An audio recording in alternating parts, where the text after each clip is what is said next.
Maloria for three. Oh! Osa.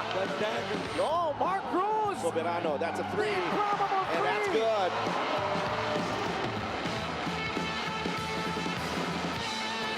Valencia. Oh! Here comes LJ. LJ Gonzalez. Count the basket. The step back three. Yes! Slips, takes the shot.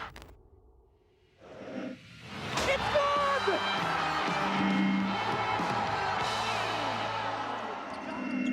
Thousands are in attendance to witness a decision, as there's one ticket left for the South Division Finals, and it is up for grabs. Can the Biñan Tatakgel finally make it to the next round of this competition for the first time in MPBL history, or can the Batangas City Tanduay Rum Masters continue their journey to the Nationals after a long time? This is Game 3 of your South Division Semifinals inside this beautiful Batangas City Event Center, dito lang sa Maharlika Pilipinas Basketball League Playoffs.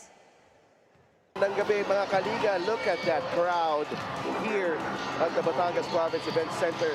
5,300 in attendance.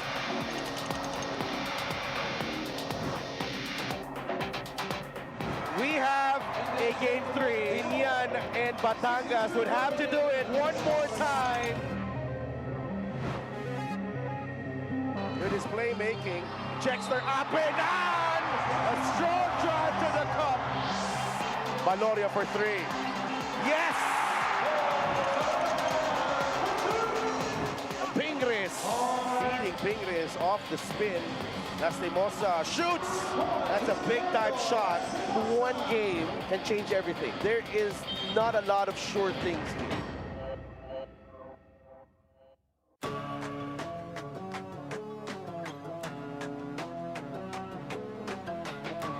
Una, gusto namin manalong Batangas.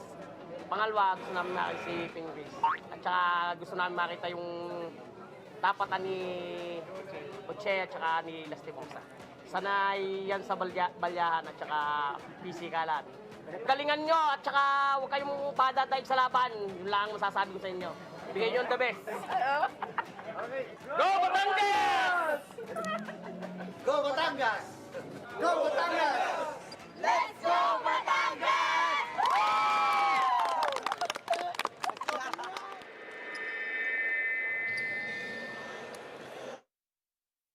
Like this in Philippine basketball, we are live from the Batangas Province Event Center, but then again, there's never a league quite like the MPBL. 7 seasons in, and we are still left in awe of the impact of a basketball game to a city, let alone a province, dito sa Liga ng Bawat Pilipino. And thousands in attendance tonight, many more waiting outside this packed arena for do or die Game 3 ng inyong South Division Semifinals. And that's Mark Pingris.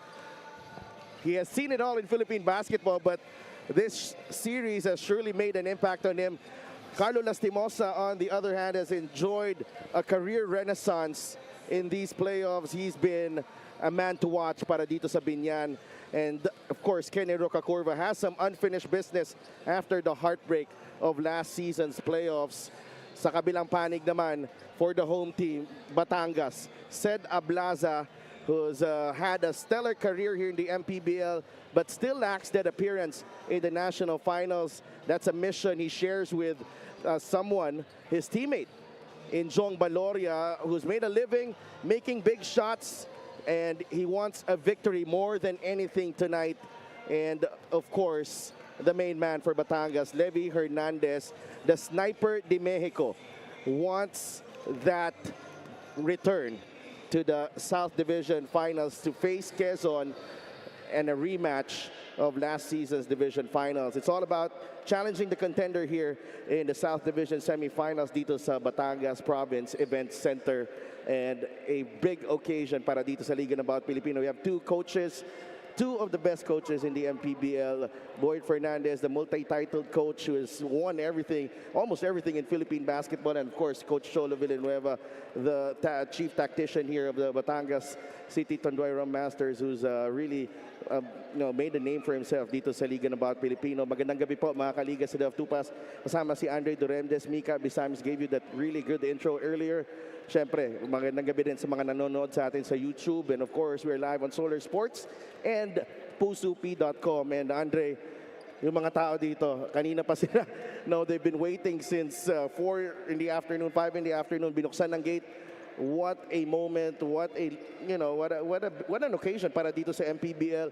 I've been covering this league for 7 years, and this has got to be one of the more impressive crowds that I've seen sa buong career ko dito sa MPBL.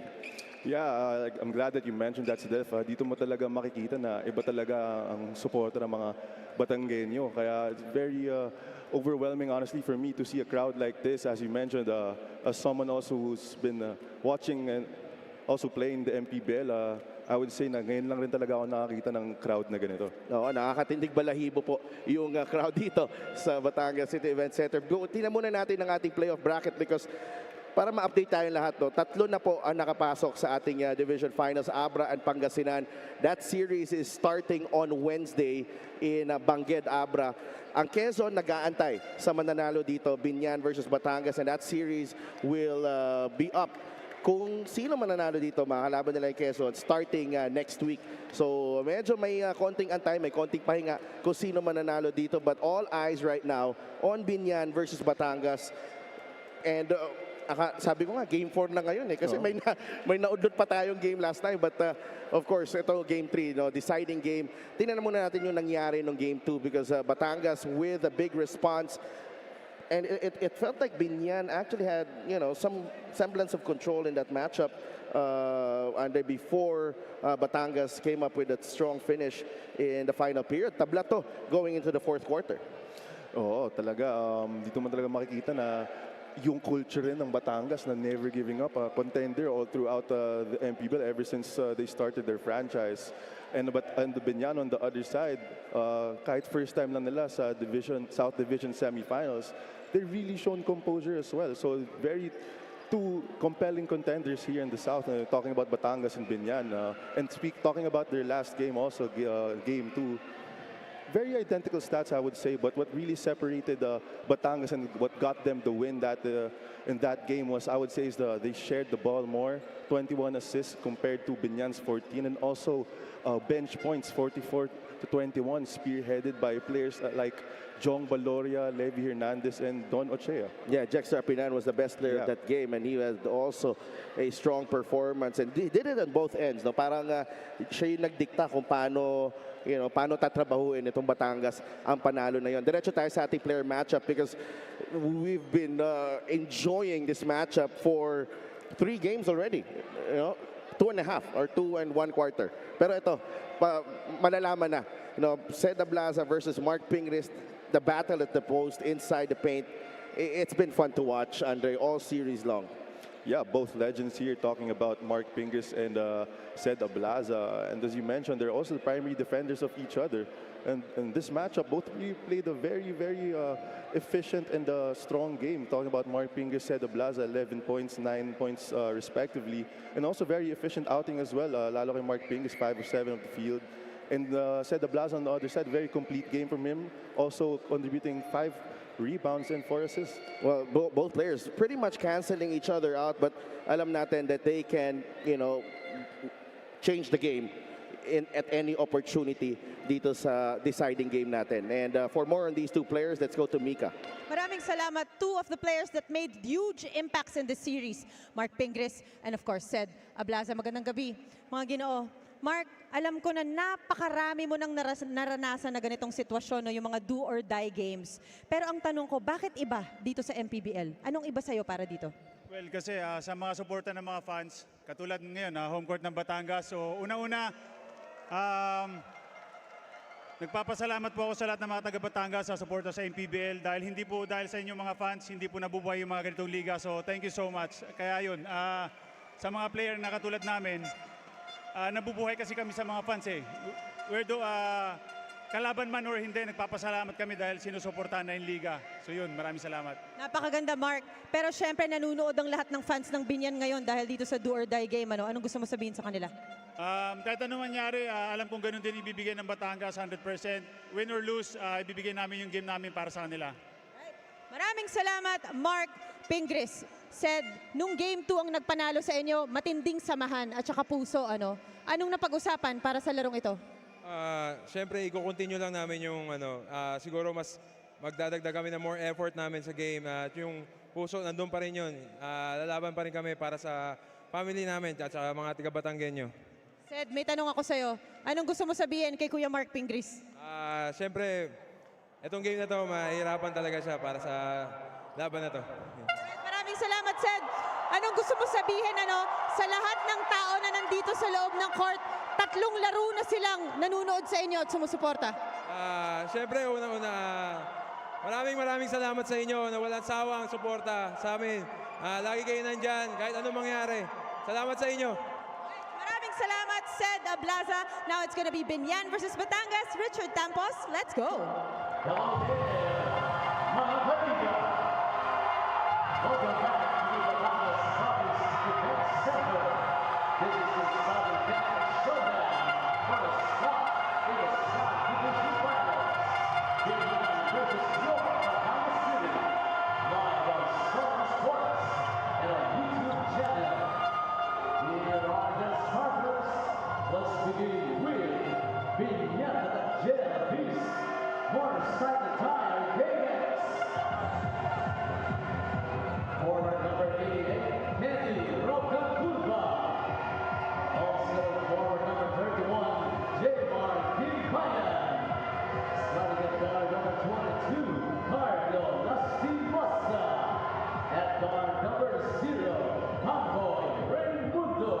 Playing center number 15, Pinoy Sakuragi, Mark Pingris.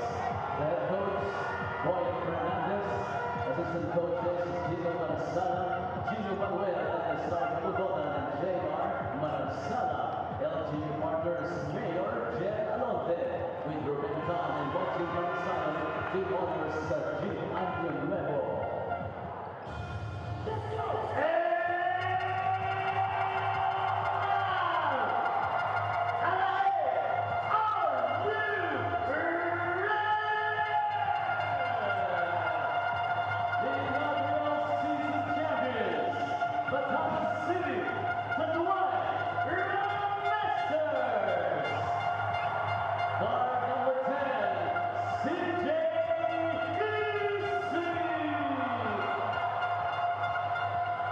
Small forward number 15, Don Archea.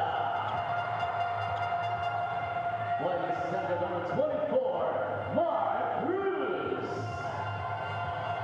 Two guard number 77, Josh Turempa.